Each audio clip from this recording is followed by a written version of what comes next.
12.3 비상계엄에서 시작된 탄핵 정국은 내일 헌재 판결로 어떤 식으로든 일단락은 맺게 됩니다.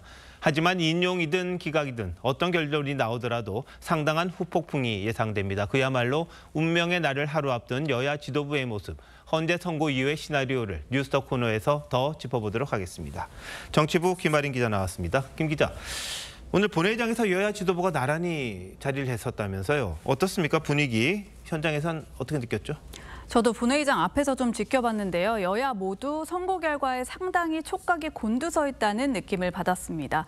본회의장 안에 삼삼오오 모여서 심각한 표정으로 대화를 나누는 양당 지도부의 표정이 사진 기자들에게 포착이 됐는데요. 현안 질의가 진행되는 동안에도 질의 내용에 집중하기보다는 내일 선고에 대한 전망과 의견을 주고받는 듯한 모습이었습니다. 네, 지금 보시는 사진을 보니까 이재명 대표도 상당히 긴장한 듯한 그런 느낌입니다. 그런데 기대감일까요? 불안감일까요? 네, 정확히는 알 수 없지만요. 오늘 각 지도부 회의 발언을 비교해보면 양당의 전략적 차이는 엿볼 수 있을 듯합니다. 국민의힘은 오늘 공개회의에서 구체적인 선고 결과를 예측하는 대신 공정한 판결을 내려달라고 한 반면 민주당은 파면은 기정사실이라며 결과를 강조하는 분위기였습니다. 선고 이후 전국 안정에 초점을 맞추고 있는 국민의힘과 조기 대선 외에 플랜 B는 없다는 민주당의 전략적 차이를 보여주는 대목입니다.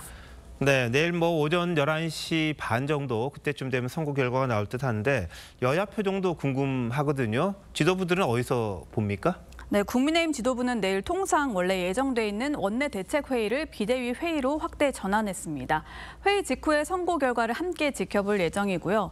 민주당도 이재명 대표를 포함한 지도부가 국회 비공개 최고위에 이어서 함께 생중계를 지켜보기로 했습니다. 당초 광화문 천막당사에서 회의를 여는 방안이 검토됐었다가요. 이 대표의 신변 안전을 이유로 장소를 변경했다고 합니다. 양당은 선고 이후 각각 의원총회를 열고 향후 대응 방안을 논의할 걸로 보입니다.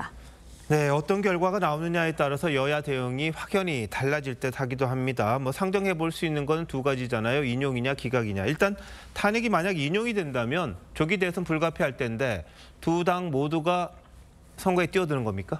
예, 우선 민주당은 이재명 대표가 곧바로 당대표직을 사퇴하고 대선 체제에 들어갈 것으로 보입니다. 다만 당일 바로 사퇴할지 시간을 며칠 두고 사퇴할지는 고민 중인 듯합니다. 반면 지지층의 반발까지 고민해야 하는 국민의힘은 여론의 추이를 좀 지켜보다가 민주당보다는 늦게 당내 경선을 시작할 걸로 보입니다. 민주당보다 거론되는 후보는 많은데 상대적으로 경선 일정은 부족한 상황이 전개될 가능성이 있습니다. 네, 반대로 기각이나 각하가 나오면 윤 대통령이 즉시 업무에 복귀를 하잖아요. 근데 여당 지도부는 아무래도 국정 안정 이쪽에 무게를 둬야 될 것 같네요. 예, 맞습니다. 국민의힘 지도부는 아마도 관절을 찾아서 윤 대통령과 당정 역할 강화에 주력할 가능성이 높습니다. 또 여러 차례 공언한 대로 개헌 논의를 곧바로 띄울 것으로 예상됩니다. 반면 여당 요구에도 끝까지 승복 메시지를 내지 않았던 민주당에선 추가 탄핵 추진 등 불복 움직임을 보일 가능성을 배제할 수 없습니다. 또 인용이든 기각이든 반대 진영의 반발과 그로 인한 후유증이 가장 우려되는데요. 오늘 공개된 한 여론조사에서 심판 결과에 대해 내 생각과 다르면 수용하지 않겠다는 응답이 44%나 됐습니다.